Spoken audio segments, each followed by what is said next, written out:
সম্মানিত viewers, Tipu Haldar IT বাড়ি চ্যানেলে আপনাদের স্বাগত জানাচ্ছি। দেখেন, এখন জুলাই মাস 2025।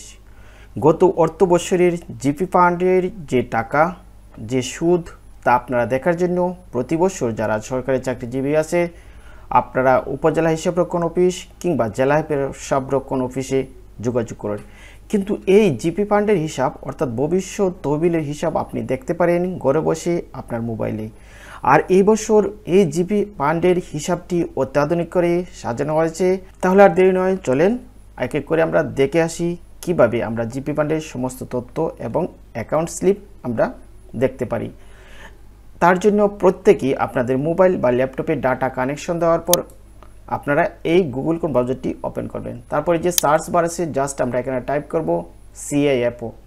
দেখেন, সিআইএফও যখন টাইপ করব, তারপর সবার উপরে আমরা পেয়ে যাব দেখেন পেনশন অ্যান্ড ফান্ড ম্যানেজমেন্ট। তারপর office of the chief accounts officers pension and fund management আমরা এখানে ক্লিক করব। যখন ক্লিক করব তখন এই পেনশন অ্যান্ড ফান্ড ম্যানেজমেন্টের হোম পেজটা আপনারা পেয়ে যাবেন। তারপর নিচে আসলে এই যে জিপিএফ ইনফরমেশন, এখানে ক্লিক হেয়ার, এখানে ক্লিক করব।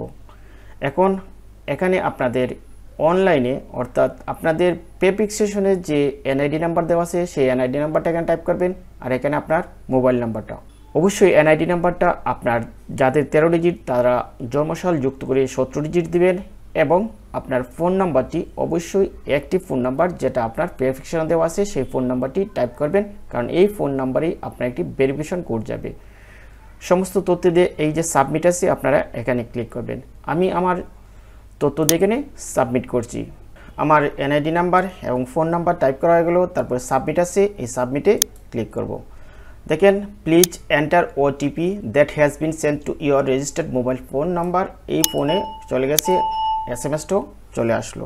আমরা দেখি এই ভেরিফিকেশনে বা ওটিপি নাম্বারটি কত। এই ওটিপি নাম্বারটি পেয়ে গেছি, আমি এখানে টাইপ করে দিচ্ছি 251019। তারপর এই যে সাবমিট আছে, এই সাবমিটে ক্লিক করবেন। দেখেন, পেয়ে গেছেন জিপিএফ ইনফরমেশন। তারপর এখানে আছেন জিপিএফ অ্যাকাউন্ট স্লিপ, এখানে আছে GPF subsidiary ledger. Subsidiary ledger মানে প্রতি মাসে আপনি কত কর্তন করা হচ্ছে তা আপনারা এখানে ক্লিক করলে দেখতে পাবেন। আর এটা হচ্ছে জিপিএফ অ্যাকাউন্ট স্লিপ। এই যে 24-25 অর্থ বছর, এখানে যত সাল থেকে এই সাইটটা আপডেট করা হয়েছে তা সবগুলোই আপনারা এখানে দেখতে পারবেন। আমরা যদি সর্বশেষ জিপিএফ অ্যাকাউন্ট স্লিপ নিতে চাই, আমরা সিলেক্ট করব 2024-25। তারপর গোয়া আছে, এখানে ক্লিক করি। দেখেন, ক্লিক করার সাথে সাথে এই this site can not reached এটা দেখাইলো, আপনারা আবার রিলোড দিবেন। কন্টিনিউ দিলাম। দেখেন, আমরা পেয়ে গেছি আমার জিপি ফান্ডের হিসাবটি। এখানে সম্পূর্ণ হিসাবটি আপনারা এখানে দেখতে পারবেন। দেখেন, এখানে আপনার অ্যাকাউন্ট নাম্বার থাকবে, এখানে আপনার নাম, এনআইডি নাম্বার থাকবে। তারপর গত বছর আপনার কত টাকা ব্যালেন্স ছিল তা দেখতে পারবেন।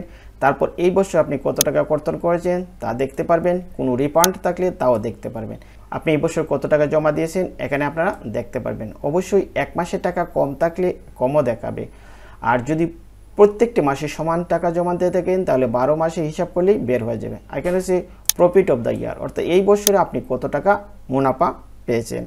তারপর সবশেষে আপনার এখন কত টাকা জমা হলো এই 2024 অর্থবর্ষ শেষে তা আপনারা এখানে দেখতে পারবেন। যখন আপনার এই স্লিপটি দেখা হয়ে গেল, তারপর ডান দিকে দেখেন প্রিন্ট আইকন আছে, আপনারা এখানে ক্লিক করবেন। ক্লিক করার পর এখানে সিলেক্ট রাখবেন সেভ এস পিডিএফ। তারপরে সেভ আছে, সেভে ক্লিক করবেন। সেভে ক্লিক করার পর আপনি কোথায় সেভ করতে চান সেটা আপনারা সিলেক্ট করে দেবেন। আমি ডাউনলোড ফোল্ডার দিলাম আর নাম দিলাম অ্যাকাউন্ট স্লিপ 2025। তারপর সেভ আছে নিচে, সেভে ক্লিক করলাম, আমার এটা সেভ হয়ে গেছে। যখন আমার এই কাজটি কমপ্লিট হয়ে যাবে আমি এটা ক্লোজ করে দেব। তারপর দেখেন, আমি এখন আমার ডাউনলোড ফোল্ডারে যাই। এই যে ডাউনলোড ফোল্ডারে গেলাম, দেখেন জিপিএফ স্লিপটা এখানে দেখা যাবে। এতে লেখা আছে দেখেন অ্যাকাউন্ট স্লিপ 2025। এখন চাইলে আপনারা এটা প্রিন্ট করতে পারবেন, কোনো কাজেও ব্যবহার করতে পারবেন। এবং আপনারা যখন ট্যাক্স দিবেন তখন এই অ্যাকাউন্ট স্লিপটা প্রয়োজন হবে।